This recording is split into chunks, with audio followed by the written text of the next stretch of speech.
大家好，欢迎收看大问题节目，我是主持人机器人夏人1号。本期要探讨的大问题是：中国有哲学？那有人听了这个选题会说啊，那中国当然有哲学了。中国古代的孔子啊、孟子啊、老子啊、庄子啊，这不都是中国哲学家吗？他们提出的哲学思想，难道不是中国哲学吗？但是说到这个呢，我们就不得不先科普一下所谓的中国哲学这个概念的发生学了，也就是中国哲学这个概念啊是怎么来的。要知道啊，在中国古代啊是没有哲学这个概念的，中国从无哲学这一门类的知识。比如说清代的《四库全书》把中国的学问分成了4大类，叫做经史子集，也就是经学、史学、子学以及文人的文集啊，但从来没有哲学这个学问。那哲学是怎么来的呢？那就要从中国的近代化说起了，也就是中国近代以来的西学东渐。由于洋人的坚船利炮，中国不得不打开国门，我们需要睁眼看世界，我们就要学习西方的那一套。因为人家强嘛，当时中国积贫积弱已久，所以我们就需要适宜长技以制夷。当然究竟是学习西方的什么呢？是只学习坚船利炮的科学技术呢？还是也要学习政治制度呢？还是也要学习文化？还是要全盘学习西方呢？这个到底是中体西用还是西体中用啊？这个咱们之前有一期大问题节目讨论过了，我们这里仅讲哲学问题。就是我们在这个西学东渐的过程中啊，我们发现啊，西方有门比较厉害的学问叫做 philosophy。 这个 philosophy 啊，就是研究关于这个世界最根本规律的一些知识啊。据说啊，正是因为西方有这个 philosophy 的学问传统啊，所以才孕育出了能够造出坚船利炮的科学 science 啊。那我们想要把科学搞好，想要造出坚船利炮，我们就要在理念上把这个 philosophy 给搞懂。而且呢，把 philosophy 翻译成哲学的也不是咱中国人的首创啊，而是日本人的翻译，对吧？当时日本人跟清末明初的我们啊，也有类似的处境，也是被西洋人用坚船利炮扣开了国门，也要学习西方的那一套。只不过呢，日本人在学习西方那一套方面呢，比我们中国人做的更早更快一些，属于是我们在西学东渐这门课上上1年级的时候，人家已经快小学毕业了。所以呢，我们当时对西方的一些新概念啊，用的就是日本人的翻译，因为日本也用汉字嘛，哲学这个概念也就是从日本引进的。1875年，日本学者西周在留学西洋以后呢，就试图来翻译 philosophy 这个词啊。他呢是从中国古书里面淘了一个字儿，也就是哲啊。哲在中国古代的语境中就是聪明、智慧的意思，而 philosophy 字面的意思啊就是爱智慧，这不就对上了吗？后来中国学者黄遵宪将哲学一词介绍到中国，于是就在中国沿用开来。所以说回去啊，哲学这个概念啊，并不是我国自古以来就有的，它是西学翻译过来的一个产物。那问题就来了啊，虽然哲学这个词是翻译过来的，中国此前没有这个词儿。但中国自古以来有没有虽然没有叫哲学这个名儿，但实质上就是哲学的东西呢？比如说孔孟老庄、朱熹、王阳明的那些思想，对不对？虽然他们不叫哲学啊，但看上去和西方的那些柏拉图啊、亚里士多德啊、康德、黑格尔的哲学就有点像，对不对？那中国先贤的这些思想能不能叫中国哲学呢？这个问题啊，就有的争了。为什么？你想啊，如果有个问题问中国自古有没有物理学，我估计大部分人都会认为这个问题没什么好争的嘛，对不对？中国自古以来啊，确实就没有出现过那种通过算术以及做实验的方法来研究世界运行规律的学问嘛。物理学这门学科呢，丁是丁，卯是卯，它有特别清晰的学科规范，是就是是，不是就是不是。而且呢，这个物理学真能改变世界啊！你要能造出坚船利炮，你要能造出原子弹，能把这个火箭送上天啊，那你搞的就是真物理学。但是呢，这个哲学呢，它不同于物理学，它也没啥明显的疗效。就算到今天的西方啊，学哲学有什么用？本身就是一个争论不休的大问题，对不对？那既然都没有明显的疗效，那你凭什么说你们西方的手术治疗是哲学，我们中国的调理治疗就不是哲学了呢？这就有的争了嘛。所以回到本期节目的选题啊，中国有哲学吗？本期大问题节目呢，我们将会分享4位中外哲学家之间的争论，他们分别是主张中国没哲学的德国哲学家黑格尔，主张中国有哲学的中国哲学家冯友兰，主张哲学在中国的中国哲学家金岳霖，主张中国有思想的法国哲学家德里达。我们将会分享这4位哲学家之间的争论，最终需要你来评一评他们之中的谁的看法更有道理。好，下面进入会议正片，首先有请德国哲学家黑格尔出场。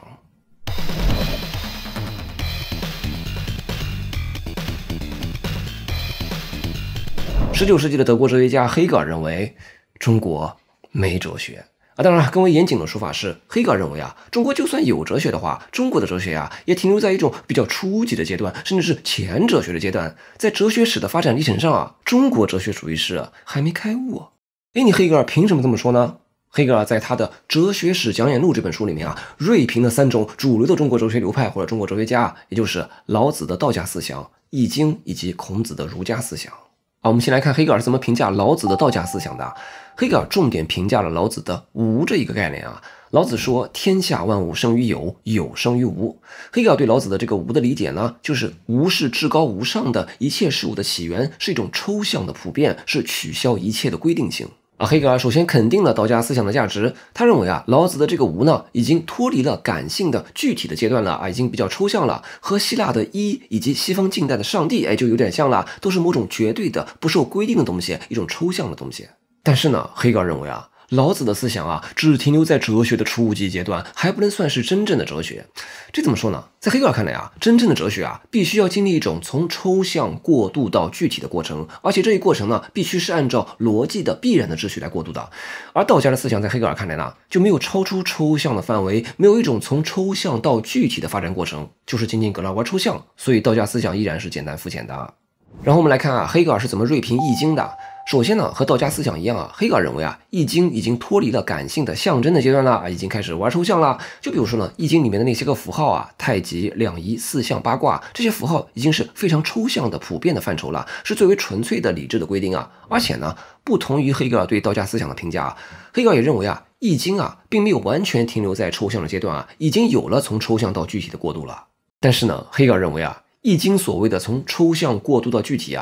没啥逻辑，只是一种感性的直观的过渡。之前说过黑格尔认为真正哲学必然经历一种从抽象过渡到具体的过程，而且这一过程必须是按照逻辑必然的秩序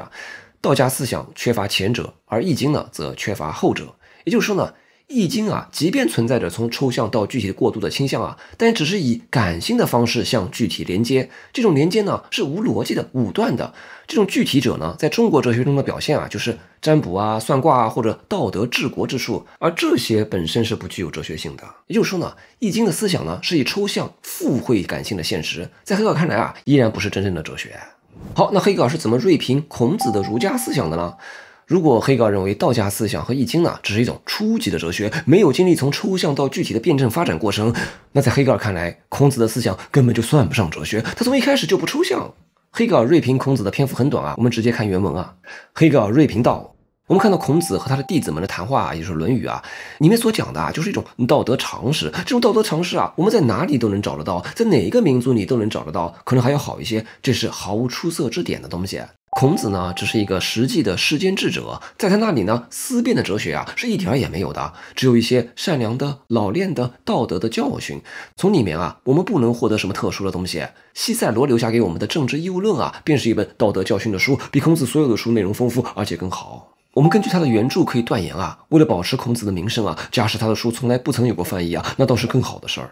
你们看黑格尔多损呢，这个损都被你黑格尔夺完了。这个黑格尔为什么这么贬低中国哲学呢？那是因为这和黑格尔自己的哲学观是有关的。在黑格尔看来哲学的发展必然是伴随着人的自由精神的发展的。哲学的起点是思想的自由，只有当人类超脱了自然阶段达到了思想自由的时候，才产生了哲学。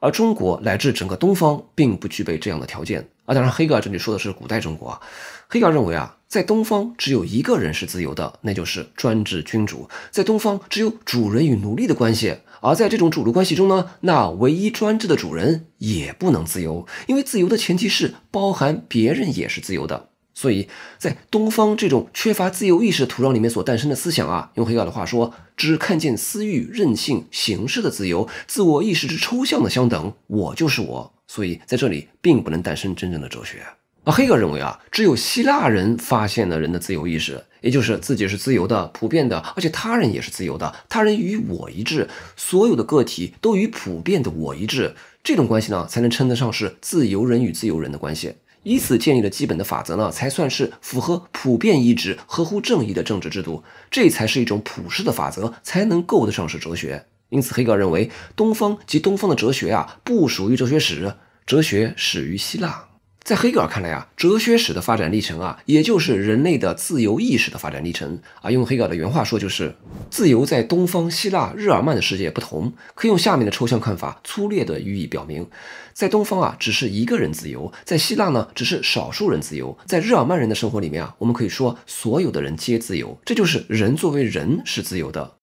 黑格尔这意思呢，就是历史的发展啊是符合一定的线索的，历史的发展啊是讲道理的啊。用黑格尔的话说，就是历史和逻辑的统一。这其中的逻辑啊，就是精神理念或者自由意识的发展。这个发展过程啊，是一个由浅入深，从简单到复杂，从抽象到具体的过程。而哲学史恰恰就是这一过程的最高体现。这一发展过程在人类社会所对应的阶段分别是：第一阶段东方社会，第二阶段古代希腊罗马，第三阶段日耳曼民族。在东方社会这个阶段呢，精神理念依然处于自然状态之中，因而呢它是不自知的，东方人是没有意识到自己是自由的。然后这个过程呢，经由希腊罗马到基督教文明，再到宗教改革、启蒙运动、法国大革命，然后发展到日耳曼文化，最终到德国古典哲学，尤其到了黑格尔哲学这儿，哲学才完成了它的终极形态，也就是绝对的精神理念通过人的自由意识达成了自我认识，这就是最高级的哲学阶段。而在这么一套历史和精神现象的辩证发展的历程中，东方的思想啊属于是初级阶段，因此黑格尔的结论就是中国没哲学。当然啊，有人批评说黑格尔对中国哲学的评价是非常片面的，因为他手头的中国资料啊并不完整，很多只是道听途说。但其实啊，不仅仅是黑格尔了，也有不少其他的西方哲学家对中国哲学的评价并不高。比如说在黑格尔之前，德国哲学家康德就提出过，他们的道德和哲学啊，只不过是一些所有人都知道的令人不快的日常规则的混合物。整个儒家道德啊，就是由一些伦理格言组成的，这些格言呢是令人难以忍受的，因为任何人都可以一口气把它们背诵出来。德国哲学家新康德主义者文德尔班在他的《哲学史教程》这本书里面啊，将东方精神视同于束缚个人创造力的同义词。他在书中说呢，这个科学和哲学啊，在西方古代是不分的，都叫哲学。而这一哲学传统呢，诞生于希腊。他虽然也承认东方的中国啊、印度啊等民族啊有了某些哲学的迹象，但这些迹象呢，或者受到日常需要的限制，或者受到神话宗教的控制啊，都远离了自成完整体系的欧洲哲学的路线。因而，一本哲学教科书无需着手讨论。你们看啊，都是这帮德语系的德国古典哲学家喜欢说中国没哲学。总之呢，在一些西方哲学家的眼里啊，中国这一套所谓的哲学啊，缺乏定义，缺乏推理，缺乏论证的系统，只是一些感觉和体悟，缺乏哲学所应有的系统性。你看这个西方哲学多讲求个分析与论证啊，还分门别类的有什么本体论、认识论、伦理学什么的，对吧？我们总觉得西方那套哲学啊，看起来就很理科，就很科学，对不对？这个逻辑论证啊是一套又一套的。很多西方哲学家都声称自己搞的哲学啊是科学的科学 ，the science of science， 是为科学奠基的学问。我们知道啊，在西方科学传统和哲学传统是同源的，但是呢，在中国古代啊，就是没有科学的传统，所以谈何有哲学的传统呢？中国这一套所谓的哲学呢，就没啥科学气质，更多像是哲理寓言，更有文艺气质，对不对？就比如说《庄子》这本书啊，又是大鹏展翅高飞，又是做梦梦见蝴蝶的，没啥论证，全都是比喻，这看起来就更像文学，对不对？所以在这种评价下呢，中国哲学或者说中国思想的专业或者课程啊，在国外的大学里边啊，都没有开设在哲学系，一般都是开设在亚洲语言和文化宗教系啊，也就是汉学系啊。这个夏威夷大学是个例外啊，夏威夷大学的哲学系必修中国哲学和印度哲学啊。当然，我们国内的大学的哲学系啊是要修中国哲学的课程的，但是呢，由于黑格尔这一派哲学家的影响呢，咱们国内哲学专业啊，好像存在着一个鄙视链，就是你说你是学中国哲学专业的，我们学西方哲学专业的学生呢，就有点看不上啊。我们学西方哲学才是真正的哲学，他们中哲学根本就不是哲学，他们不应当待在哲学系，他们应当去中文系。好，这就是以黑格尔为代表的西方哲学家对中国哲学的评价，也就是中国没哲学。那么接下来呢，我们有请中国哲学家冯友兰来为中国有哲学做辩护。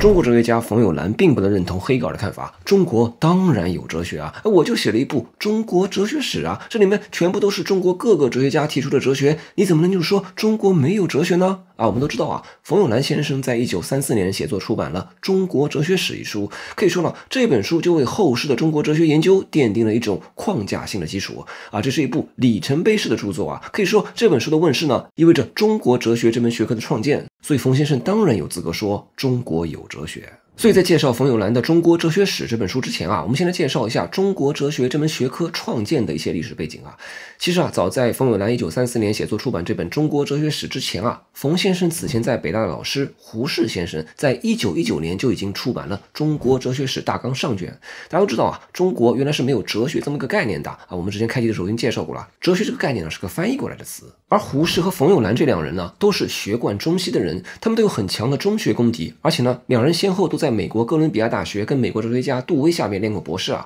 而中国哲学呢，非得是胡适和冯友兰这种兼具中学和西学背景的人来做这个学科带头人。为什么呢？你想啊，中国哲学这个概念啊，它是一组有两个啊，用我们今天的话来说是两个跨界的词儿混搭起来的概念。它就有点像什么呢？就有点像中国医学啊，我们传统的中医当然有它自己的一套说法，但是你现在在这个医后面再加个学字，说是中国医学，那就不得不对它进行一些现代化的重构。而这个现代化的很多方法呢，又是西方传进来的，所以呢，也可以说是某种西方化的重构，对吧？你不能像以前那样到山上采个什么草药，然后拿个杵头捣一捣，熬汤就喝了，你得通过化学的方法提纯，做成中药制剂，对不对？那同样的道理呢，对于中国哲学也是啊。那你既然叫做中国哲学，没叫中国经学或者说中国医理学，那你就要体现出个经学与哲学不同的地方，对不对？否则你就不等于是把这个四库全书里面的经学再抄一遍了嘛。而一旦要做这种哲学化的改造啊，就必须由胡适和冯友兰这种兼具中西背景的人来做了。而且呢，胡适先生啊，算是这一类中国哲学的所谓中医现代化的开创者。用金岳霖先生的话说啊，在国外留学写中国题目论文的始作俑者很可能就是胡适。我们要知道啊，刚刚之前提到的胡适在1919年出版的《中国哲学史大纲》这本书啊，就是根据他在哥伦比亚大学写的博士论文《先秦明学史》修订扩充而来的。那为什么咱们这里没有选胡适作为中国有哲学这一派的代表人物呢？主要就是因为啊，胡适的《中国哲学史大纲》啊，只写了上卷，也就是写完先秦诸子就结束了，秦以后的下卷啊，就一直迟迟没有写出来啊。而冯友兰的《中国哲学史》则是全乎的，从先秦诸子一直写到了20世纪同时代的康有为、谭嗣同他们啊，把中国哲学从头到尾捋了一整套啊。所以呢，虽然胡适的《中国哲学史大纲》啊是这条治学之路的开创者啊，但明显冯友兰的《中国哲学史》对后世的影响更大。好，说完这个学科创建的历史背景啊，我们现在说回冯友兰的《中国哲学史》这本书啊。冯友兰写《中国哲学史》这本书啊，就不得不面临中国没哲学的质疑，对吧？就像之前提到的黑格尔等人提出的质疑啊，就是说这个中国哲学呢更像文学或者宗教，很多呢都是格言警句，缺乏逻辑，缺乏论证，缺乏哲学应有的系统性。冯友兰在此书中回应说啊，你要说系统性呢，分两种系统性啊，一种是形式上的系统，另一种是实质上的系统。这个形式上的系统呢，也就是你们西方哲学搞的什么逻辑分析啊、论证啊、什么三段论啊、什么演绎法啊，以及什么本体论、认识论、伦理学这样的分门别类的讨论啊。冯先生也承认啊，中国哲学里面啊确实不善逻辑，缺乏这种形式上的系统。但是你不能说中国哲学没有系统性啊，因为中国哲学里面有的是一种实质上的系统，对吧？中国哲学也不能不讲逻辑嘛，它只不过没有用你们西方那种所谓形式化的系统，形式化的表达而已。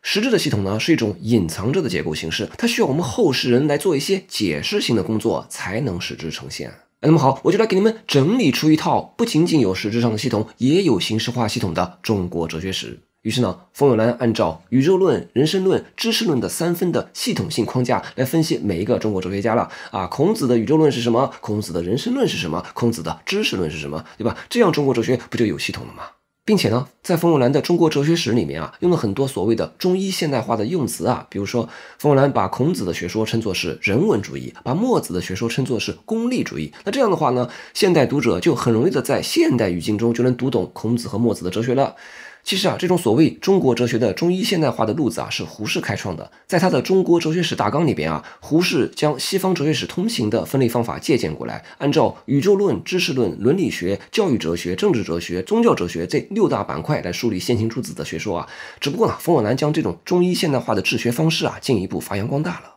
我们之前说了，冯先生的中国哲学史啊是一部里程碑式的著作，就是他的这本书为以后中国哲学研究定下了基调，在学界内啊达成了一种普遍的共识，这就是一种框架性的协议，就是你做中国哲学研究啊是绕不开冯友兰搭建的这个框架的。当然啊，你可以不同意这个框架，但是呢，套用美国哲学家洛奇克评价罗尔斯的话说，就是要么你必须在冯友兰的框架下阐述中国哲学史，要么你必须解释清楚你不这么做的理由。那也许有人会质疑啊，现代化的中医还是中医吗？冯友兰这样来解释中国哲学，那还是原汁原味的中国哲学吗？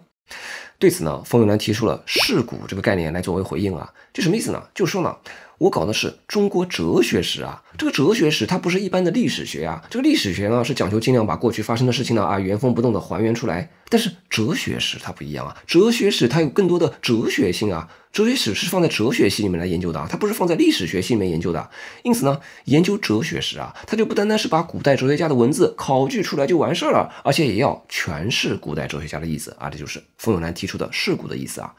所以呢，你要说啊，这个中国哲学史啊，它有一定的建构的因素，那建构就建构呗，哪种哲学史它不是建构出来的呢？你说黑格尔在哲学史教程里面那一套西方哲学史的辩证发展的逻辑，难道不是黑格尔建构出来的吗？说中国哲学不是哲学的，这就好像在说啊，在欧洲和亚洲的人类祖先啊，分别驯化出了鸡，但是呢，你非得说西方的鸡是鸡，中国的鸡呢它就是一种生长在中国的鸟类啊，它和西方的鸡呢都是一种鸟类，但是绝对不能叫鸡。我们说回来啊，要说中国有没有哲学啊，其实啊，一个最简单的办法就是我们看啊，怎么样给哲学下个定义，符合这个定义的就是哲学，那不符合的就不是嘛，这很简单嘛。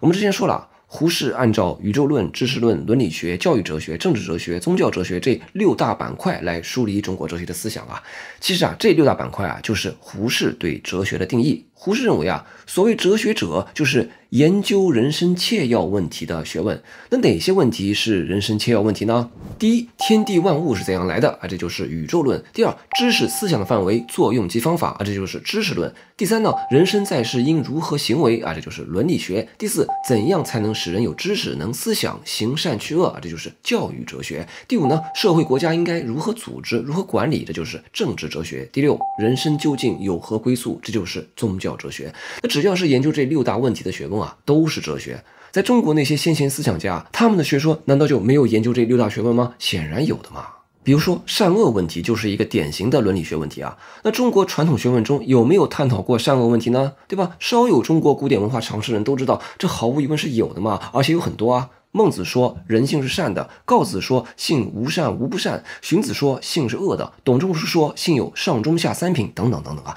这种讨论人性善恶的大问题，怎么就不是哲学了？所以啊，在冯友兰、胡适这些中国哲学家看来啊，中国当然有哲学啊。我们中国先贤的那些思想啊，就是关乎一些哲学大问题的探究的，这当然是中国哲学啊。只不过呢，在表述形式上和西方的哲学有所不同而已。但你不能说中国先贤们对这些哲学大问题的探讨啊，它就不是哲学了。中国有哲学，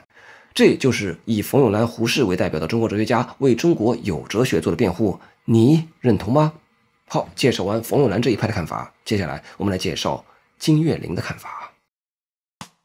在这里插播一段节目说明啊，咱们这个大问题系列节目啊，典型的形式就是哲学家开会，一起来探讨和争论一个大问题。所以呢，我们并不仅仅是科普或者哲普一些哲学家的观点啊，我们也想听听你对于这个大问题的看法。你是否认为节目中介绍的观点成功的回应了本期大问题？或者你可以发表你认为更好的回应方案。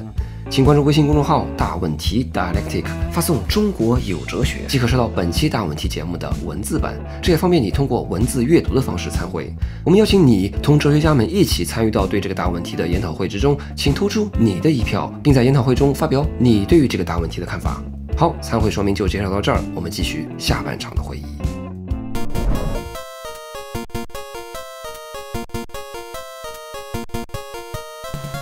提起这个金岳霖先生呢，很多人对他作为哲学家的身份啊不是很了解。很多人知道金老师呢，是因为他的私人轶事啊，就是因为他爱上了林徽因，然后终身不娶，然后跟人林徽因和梁思成这2口子呢做邻居过了一辈子啊。但是我们要知道啊，金岳霖先生啊，也是中国现代赫赫有名的哲学家，而且呢，和胡适、冯友兰一样啊，金老师也是学贯中西的，也是上世纪20年代从哥伦比亚大学得了博士学位，然后回国的。那金老师是怎么看中国有没有哲学这个问题的呢？这就要接着刚刚介绍的冯友兰的《中国哲学史》这本书说了啊。冯先生写完这本书以后呢，邀请了2个学者同行给他写审查报告，附在这本书的附录里面啊，也就是我们今天说的写书评或者说写序的意思啊。一位呢就是陈寅恪先生，另一位呢就是金岳霖先生的。金先生在这篇审查报告里面呢，当然首先是自谦一下，就是说啊，对于中国哲学我是门外汉，不敢批评和建议。对于冯先生的书呢，只敢有一点感想胡乱写出来。然后金岳霖就提出了一个尖锐的问题，就说呢，你写的这本中国哲学史究竟是中国哲学的史呢，还是在中国的哲学史呢？这话什么意思呢？这句话如果我们再翻译成英文的话，可能更清楚一点啊，就是 Is it the history of Chinese philosophy or the history of philosophy in China？所谓中国哲学的史呢，就是 History of Chinese Philosophy。也就是说呢，中国本身有一套哲学啊，这个哲学甭管以前它叫什么中国名字啊，也甭管它和一种所谓的普世的哲学有什么关联，反正它就是一种独特的中国学问。我们给它编写一部史，这就是中国哲学的史。还是说呢，这是在中国的哲学史 The History of Philosophy in China， 就是拿着一种普世的哲学标准呢，把中国哲学当作是发现于中国并且符合这些普世标准的哲学呢？金岳霖认为呢，显然胡适和冯友兰的路子啊，都是第二条路子，就是拿着普世的哲学的标准来框中国哲学。这个普世的哲学的标准就是西方哲学的标准嘛，就是孔子的宇宙论是什么，孔子的知识论是什么，孔子的伦理学是什么。所以呢，我们是先有中国哲学史这门学科之后，才有的中国哲学这门学科啊。这种把中国哲学做的所谓中医现代化的路子啊，那后世学者叫做以西泛中啊，就是拿西方的那一套来框中国先贤的思想啊。当然还有学者把这条路子叫做汉语胡说啊。当然了，金先生没有直接批评冯友兰先生说他是以西泛中或者汉语胡说啊，毕竟人家请你来写书评，你总得给点面子嘛，对吧？所以呢，金岳霖啊就没有直接说冯友兰，而是拿胡适说事儿。金岳霖在审查报告里写道，胡适之先生的中国哲学史大纲呢，就是根据一种哲学的主张而写出来的。我们看那本书的时候啊，难免就有一种奇怪的印象，有的时候呢，简直觉得那本书的作者啊，就是一个研究中国思想的美国人。胡先生于不知不觉间所流露出来的成见啊，是多数美国人的成见，对吧？咱都是哥大毕业的，都是老西医，谁也别给谁开偏方。用金岳霖的话说啊，按照这种路子来做中国哲学史啊，表面上看起来是把古代先贤的思想重写出来，不如说是一种翻译。其实啊，这层意思啊，在冯友兰的《中国哲学史》开篇的第一句话就已经点出来了。金玉讲中国哲学史，其主要工作之一啊，就是急救中国历史上的各种学问中，将其可以西洋所谓哲学明之者选出而叙述之。这意思就是拿西方那一套做标准来筛选中国哲学了嘛。当然这一点或许是没有办法的，金岳霖在审查报告里也说了，这第一条路子呢，就是做中国哲学的史呢是做不到了，因为这个时代啊，你不可能脱离西学的语境来谈中学了。用金先生的话说啊，现在的趋势啊，是把欧洲的哲学问题当作普通的哲学问题。如果先秦诸子所讨论的问题与欧洲哲学问题一致，那么他们所讨论的问题也是哲学问题。以欧洲的哲学问题为普遍的哲学问题，当然有其武断的地方，但是这种趋势不容易终止。这其实就是说啊，身处的这个时代啊，就是西方话语权更大的问题嘛。我们想要被承认，不得不拿西方那套说事儿嘛。冯先生也说过啊，这大段我就不练了，意思简单说就是啊，我也可以拿着中国义理学的标准去框西方的哲学嘛，写出一本西洋义理学史。但是我写出这本书以后，谁会看呢？那中国人是不会看的，那西方人更不会看了。归根结底是因为话语权在人家那儿嘛，人家那儿是强势文化。所以问题就说回来了，这种以西泛中的路子做的中国哲学，还是中国的哲学吗？金岳霖先生呢说到这儿就没接着说了啊。但是呢，后世的学者会接着金先生的疑问来进一步质疑冯友兰、胡适这一脉以西泛中的路子啊。比如说，人民大学的彭永杰教授就认为，冯友兰搞的这一套啊，不是中国哲学研究，而是比较哲学研究啊，就是拿着西方哲学和中国先贤的思想来比一比，能对得上的，就叫做中国哲学。要知道啊，为什么胡适先生的中国哲学史大纲的下卷迟迟写不出来啊？不是因为胡适先生懒惰，而是因为实在是有点编不下去了啊。要知道啊，胡适老师的治学还是非常严谨的，他特别重视逻辑的一贯性，认为哲学史就是思想的逻辑发展史啊。这很难说没有受到黑格尔的影响嘛。只有符合逻辑的学说才是经得起推敲的理论，才是哲学史要考察的。但是你一旦拿这么一套西方的标准来考察，这个先秦诸子由于是百家争鸣、百花齐放的态势啊，所以你挑来拣去，总是能凑出一个符合西方逻辑的哲学史，对吧？这个经过胡适先生这么一通操作以后，先秦诸子一时俨然间都变成了古希腊的智者和辩士。但是秦以后你再这么硬编，由于素材不够，就有点编不下去了嘛。这个很难说不是中国哲学史大纲的下卷迟迟写不出来的重要原因。而且呢，晚些年的时候呢，胡适真的就是被自己这套魔法打败了。在他的下卷实在编不下去以后呢，他也开始转而认为中国只有思想没有哲学，因为编不出来了嘛。但是呢，冯友兰先生不一样，他没有像胡适先生那样放弃继续编写了，真是硬着头皮把胡适这条路子贯彻到底了啊！于是就写出了从先秦到20世纪的一整套的中国哲学史了嘛。但是呢，冯先生啊，也面临和胡适先生一样的困境，就是你拿着西方那一套哲学史的叙述逻辑啊，来框中国哲学史的话，你会发现啊，就这个西方的哲学啊，从古希腊开始到中世纪，然后到宗教改革和启蒙运动以后的近现代啊，你会发现啊，这个西方哲学啊是越写越丰富的啊。近现代启蒙运动以后的西方哲学呢，更可谓是别开生面，深度和广度更是上了一个台阶的。但是呢，这套西方哲学史的发展逻辑啊，就套不到中国哲学史上啊。中国自汉以后的哲学啊，大体不能跳出经学的范围，更无所谓什么近代独创的哲学了。冯友兰的中国哲学史啊，虽然比起胡适的中国哲学史大纲啊，算是硬着头皮写出了秦以后的中国哲学啊，但从宋明以后啊，是越写越简略，近300年呢，几乎就是笼统的几笔带过，越写到后来啊，就越频繁，整体就是虎头蛇尾的结构。而且问题在于呢，一旦这种以西泛中的模式啊，成了一种学界公认的框架性协议了，那以后的学者做中国哲学研究啊，就很难跳脱这一魔咒了。比如说之前提到的啊，冯友兰把孔子称作是人文主义，把墨子学说称作是功利主义，那以后大家都这么搞了。比如说庄子研究，在改开以后的存在主义流行的时候呢，一些论文就会讲啊，庄子是一个存在主义大师；再往后呢，一些论文就会讲啊，庄子是一个后现代主义者。这种研究中国哲学的模式呢，简单说就是你有，我们也有。这就像什么呢？这就像西方有僵尸，有 zombie， 对吧？我们也有僵尸啊。我们的僵尸啊，虽然是穿着大清的官服的，但是脱了这身衣服呢，它的底层构造和西方的僵尸是一模一样的。你要是拿它去做化验呢，它也有僵尸的 DNA。那这种路子演进到极端呢，就会造成这么一种局面啊，就是要么呢中国完全没有哲学，要么呢中国的哲学可以成为一切。比如说呢，在解放后的很长一段时间里面啊，对中国哲学的研究呢，都是按照一组对立的二元来划分的，就是唯心主义 vs 唯物主义，辩证法 vs 形而上学，地主阶级哲学 vs无产阶级哲学啊，按照这种标准来研究的，也就是按照苏联的那套标准来搞嘛。比如说老子的哲学就属于是唯心主义哲学，孔子的哲学就属于是地主阶级哲学，反正解放前的哲学思想基本上都是唯心主义哲学和地主阶级哲学啊。当然呢，这一套苏联的标准呢，对西方哲学的杀伤力更大。就是除了1-2个人之外啊，几乎所有的西方哲学家，包括黑格尔，都成了落后的、腐朽的唯心主义哲学家、形而上学哲学家和地主阶级哲学家。要知道啊，在解放后的很长一段时间里面啊，以西泛中 vs 以苏泛中是有激烈的斗争的啊。你搞中国哲学研究，到底是按照西方那套，还是按照苏联那套？你的屁股在哪得交代清楚啊。有意思的是呢，我们之前说了，冯友兰在1934年出版的《中国哲学史》属于是以西泛中，但是到了1980年修订出版的《中国哲学史新编》，煌煌巨著，上下7册啊，里面就是拿什么唯心主义、唯物主义、地主阶级、农民阶级那一套来框中国先贤的思想了。这就属于是从30年代的中国哲学史的以西泛中，演变成了70、80年代的中国哲学史新编的以苏泛中了。哎呀，这个中国哲学啊，真是任人打扮的小姑娘，以西泛中也行，以苏泛中也行，反正中哲就是个筐，啥事都能往里装。所以呢，很多中国当代的学者也呼吁啊，就是我们现在应当跳脱冯友兰他们开创的比较哲学的传统了，没必要拿外国的标准强行规范我们中国自己的思想。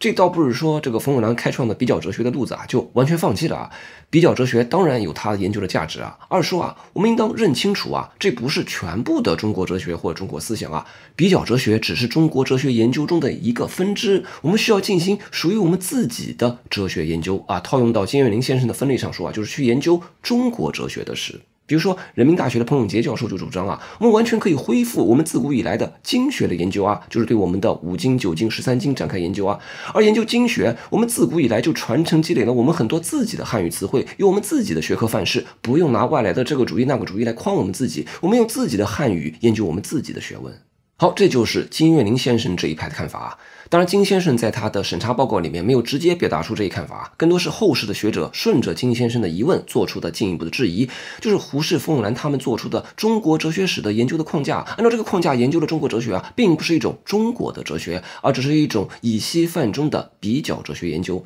有一些当代的学者主张，我们应当恢复诸如经学研究这样中国自己的思想研究。好，介绍完金岳霖这一派的看法，我们接下来还是有请一位西方人来回答这个中国有无哲学的问题。我们有请法国哲学家德里达出场。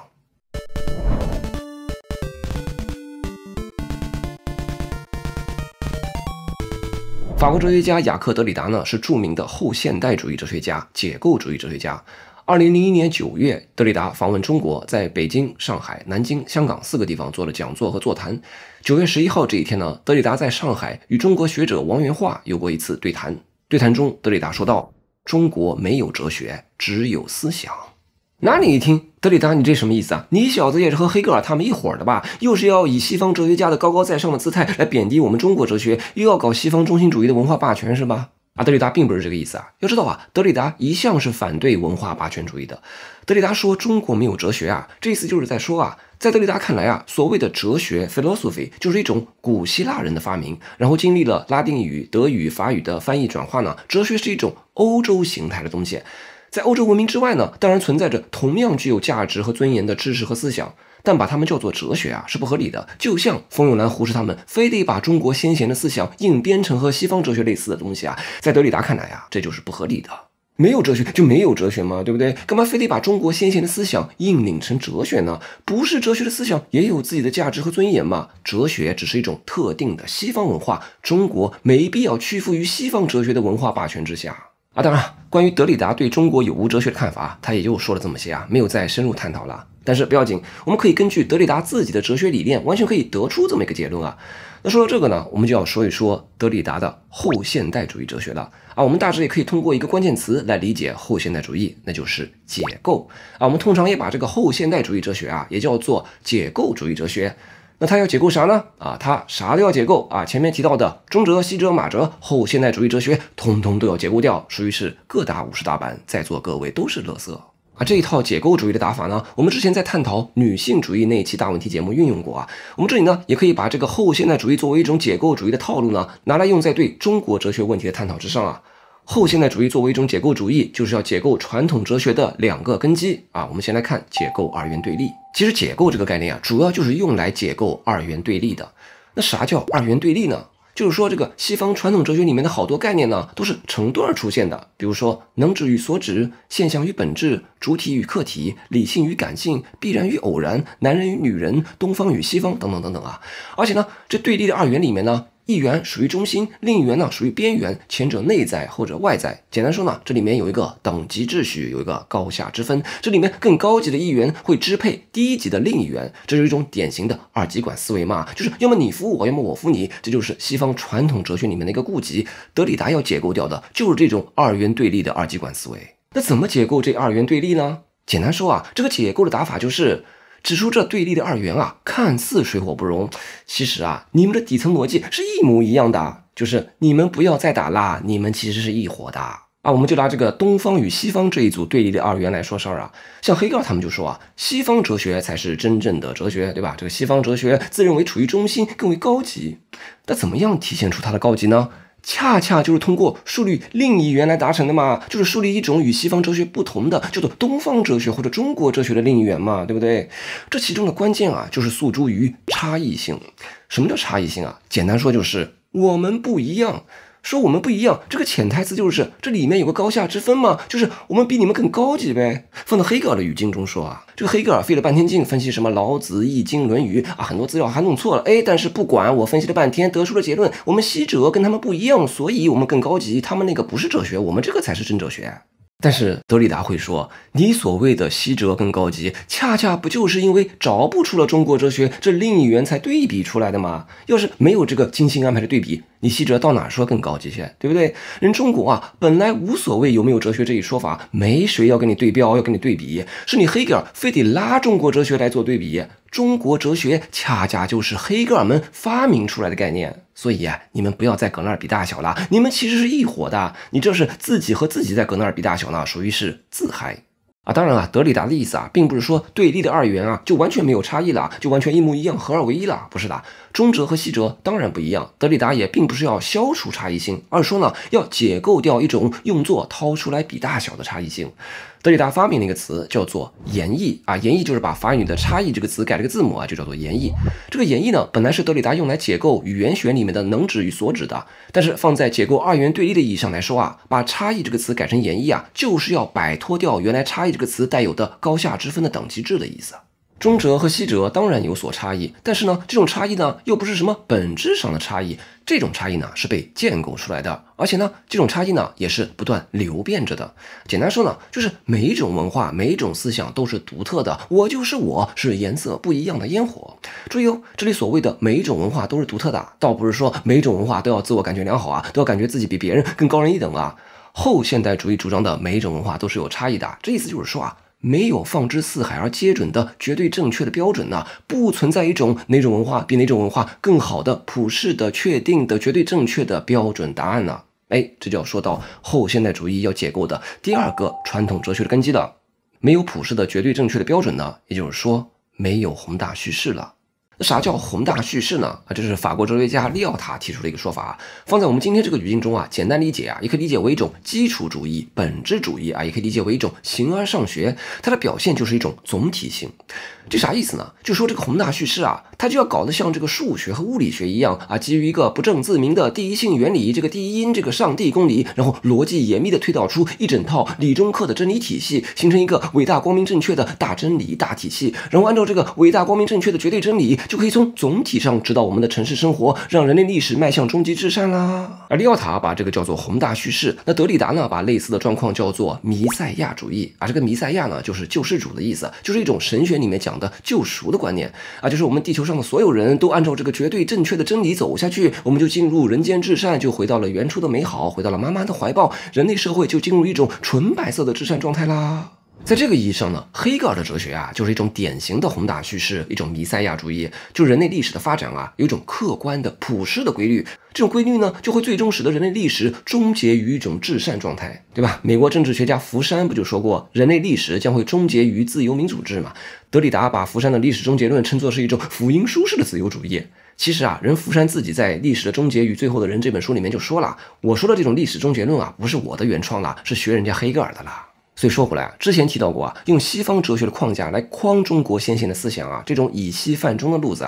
其实就是把独特的中国哲学朝着一种宏大叙事里面生搬硬套嘛。就之前说的，你有我们也有嘛，你有宇宙论是吧？我们也有。你有认识论是吧？我们也有。你有伦理学是吧？我们也有。你有人文主义是吧？我们也有。你有功利主义是吧？我们也有。你们有的这些所谓的哲学，我们也都有。别以为只有西方哲学是宏大叙事哦，我们之前也说过苏联哲学 vs 西方哲学也是一组对立的二元，这两个在20世纪对立的意识形态，看似一个向右一个向左，但是按照德里达的解构主义，这俩对立的二元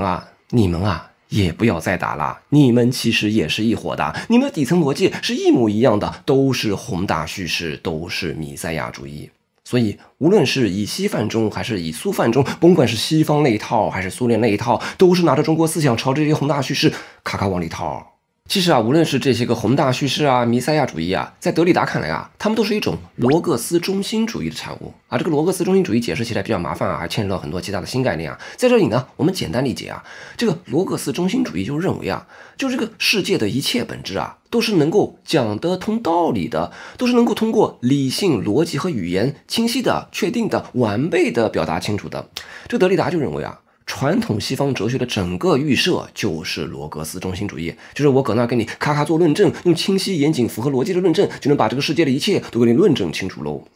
所以呢，这就回到我们之前说的这就显得西方哲学就看起来就很理科、很科学，对不对？但是问题在于就是你们预设的这个罗格斯中心主义就是对的吗？世界是能够被语言和逻辑穷尽的吗？如果这个前提并不成立的话，搞哲学必须以你们这些个理科生的方式这样咔咔论证吗？一种文艺范儿的思想怎么就比你们更低级了呢？对吧？我们之前也说了，那些学西哲的就怕别人说自己搞的东西很文艺，对不对？我们搞的是非常理性、非常硬核的哲学，我们读的可都是黑格尔的精神现象学，这种不说人话、全是理性论证的哲学书哦。文艺的事情是他们中哲专业那帮人搞的，对吧？这个《庄子》这本书里面又是大鹏展翅高飞，又是做梦梦见蝴蝶，没啥论证，全都是比喻，这是文学。他们应当去文学系，我们哲学和文学势不两立。但是呢，德里达这时候又来解构了你们哲学系和文学系也不要再打了，你们其实也是一伙的。德里达写了一本书，名叫《丧钟》，这本书呢，每页是分两栏来排版的。左边这一栏呢，就是对黑格尔的精神现象学的分析；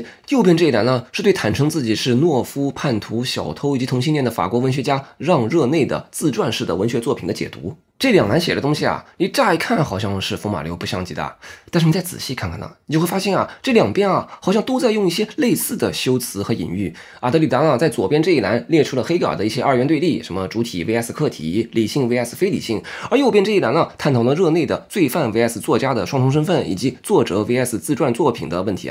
这两边看似风马牛不相及的内容呢，你把这两栏交织起来一起阅读就会发现看起来好像非常和谐，你会发现根本不存在什么哲学作品与文学作品之间的明确界限，哲学写作和文学写作都充满了各种修辞和隐喻。所以啊，根据德里达的结构主义啊，这个哲学 vs 文学这俩对立的二元呢，你们也不要再打了，你们其实也是一伙的，你们都是文学。所以呢，你们这帮学西哲的也别让人学中哲的转系去文学系的，你们才应当转系去文学系啊。所以我们说回来啊，按照后现代主义的解构主义啊，到底什么才算是哲学啊？这个没有什么普世的标准的。按照利奥塔的说法呢，哲学啊就是一种话语。什么是话语呢？它就有点这个争夺话语权的意思啊，就是到底谁拿得上台面啊，不是符合了什么讲得通的绝对正确的标准的，而就是莫名其妙的后果。这个西方哲学和中国思想到底哪个更高级啊？没啥标准的。所以呢，我们可以把话语这个概念啊，就理解为梗。话语的意思就是梗，没有宏大叙事，一切都是梗。你想想看，梗的生命力在于它是真理吗？不是的，就是复读这个梗的人多了，梗就成了梗了。而为什么突然一段时间复读这个梗的人多了呢？没有道理，莫名其妙就有这些个复读机开始玩这个烂梗了。所以呢，不要说人家中国哲学是不是哲学了，你们西方哲学内部不也没对什么是真正的哲学达成一致吗？对吧？你们分析哲学和欧陆哲学成天掐架，成天互开哲学集，你们先把你们自己家里面这些事儿掰扯清楚了，再去评价人家中国哲学吧。说到这个西哲内部互掐啊，我们在这里就不得不分享一个发生在德里达自己身上的故事，史称剑桥事件 （Cambridge Affair）。就是在1992年3月呢，在英国剑桥大学的教职员大会上呢，德里达被剑桥大学提名荣誉博士学位，但是在现场就遭遇到抵制，有不少人站起来大喊反对，所以呢，教务委员会呢就不得不改用投票的方式来决定是否要给德里达颁发这个荣誉学位啊。那为什么会有人反对给德里达颁发这个荣誉学位呢？就是因为他们认为德里达搞的哲学不是哲学，反对德里达的呢都是分析哲学这一派的哲学家，他们为此还印发了传单啊，甚至对德里达还发出了人身攻击啊，就说读德里达的书会让人降智啊，差不多就是这个意思吧。而且呢，这个剑桥事件啊，很快就蔓延到了英国之外，有19位英国之外的分析哲学家写了封联名信，这其中还包括美国大名鼎鼎的分析哲学家 Quine， 联名给《泰晤士报》这种大众媒体写信，呼吁不要授予德里达这个荣誉学位。联名信里面重申了剑桥抗议者列出的诸多罪名啊，就说这个哲学呢，应当像分析哲学这样，就要讲求个清晰和严谨的论证。这德里达搞的那什么解构主义，那是什么玩意儿？这是哲学吗？有清晰严谨的论证吗？给人看到云里雾里的，完全看不懂他到底在说啥。这里面好多术语呢，都是双关语，就是用谐音梗在搞哲学嘛。一会儿又是什么差异，一会儿又是什么演绎，一会儿又是什么罗格斯中心主义，一会儿又成了阳具理性中心主义的。这是啥呀？这不就和其他故意让人看不懂的文艺理论一样吗？这是哲学吗？英国剑桥大学这么一个拥有深厚分析哲学传统的大学，给德里达颁发荣誉学位，这像话吗？像话吗？德里达的哲学不是哲学。所以说回来，西方哲学里边有统一了的标准的哲学吗？什么是哲学本身就是一个哲学大问题啊！当然，可能我们以后再做个大问题的选题，就叫做什么是哲学啊。说回来啊，既然你们西方哲学内部自己都没搞清楚什么是哲学的标准，那怎么来评判中国有没有哲学呢？好，这就是以德里达为代表的后现代主义派对中国有无哲学问题的看法。德里达认为啊，中国没有哲学，只有思想。但那又怎样？谁说诞生于西方特定传统的哲学就一定比其他文化和思想更高级？说谁是不是哲学啊，更多是一种话语权的争夺。好，介绍完德里达的看法，接下来我们进入本期中国有无哲学研讨会的会议总结。